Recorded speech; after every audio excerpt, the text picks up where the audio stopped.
بسم اللہ الرحمن الرحیم۔ قیام رمضان۔ رسول اللہ صلی اللہ علیہ وسلم لازمی حکم دیے بغیر صحابہ کرام رضی اللہ عنہ کو قیام رمضان کی رغبت دلاتے اور فرماتے تھے، جس نے ایمان کے ساتھ اور ثواب کی نیت سے رمضان کا قیام کیا، اس کے پچھلے تمام گناہ معاف فرما دیے جاتے ہیں۔ رسول اللہ صلی اللہ علیہ وسلم نے 3 راتیں باجماعت قیام رمضان کیا۔ سیدنا ابو ذر رضی اللہ عنہ کہتے ہیں کہ ہم نے رسول اللہ صلی اللہ علیہ وسلم کے ساتھ رمضان المبارک کے روزے رکھے۔ شروع میں آپ نے ہمارے ساتھ مہینے میں سے کچھ بھی قیام نہ کیا، یہاں تک کہ 23ویں رات کو آپ نے ہمیں قیام میں رمضان کرایا۔ پھر آپ نے 24ویں رات کو چھوڑ کر 25ویں رات کو، پھر 26ویں رات کو چھوڑ کر 27ویں شب کو اپنے اہل خانہ اور اپنی عورتوں کو اور سب لوگوں کو جمع کر کے قیام کیا اور فرمایا، جو شخص امام کے ساتھ نماز عشاء ادا کرتا ہے، اس کے لیے پوری رات کا قیام لکھا جاتا ہے۔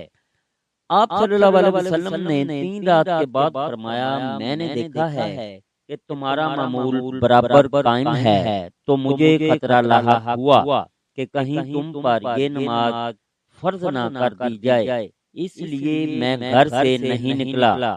چنانچہ تم اپنے گھروں میں رمضان کی راتوں کا قیام کرو۔ آدمی کی نفل نماز گھر میں افضل ہوتی ہے۔ سیدنا عمر رضی اللہ عنہ نے ایک ہی امام کے پیچھے باجماعت قیام کے رمضان دوبارہ شروع کرایا، مگر یہ بھی فرمایا، رات کا آخری حصہ جس میں لوگ سو جاتے ہیں، رات کی ابتدائی حصے سے جس میں لوگ قیام کرتے ہیں، بہتر ہے۔ رسول اللہ صلی اللہ علیہ وسلم نے 3 شب قیام رمضان کرا کے لوگوں سے فرمایا، تم اپنے گھروں میں پڑھا کرو۔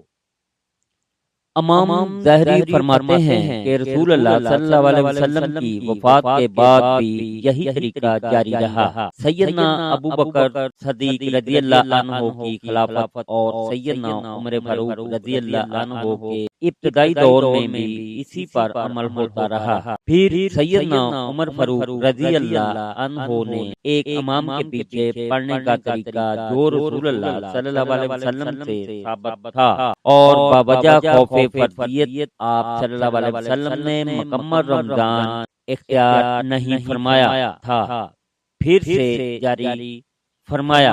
اللہ پاک ہر مسلمان کو اپنے حفظ و ایمان میں رکھیں، آمین ثم آمین یا رب العالمین۔ اللہ حافظ۔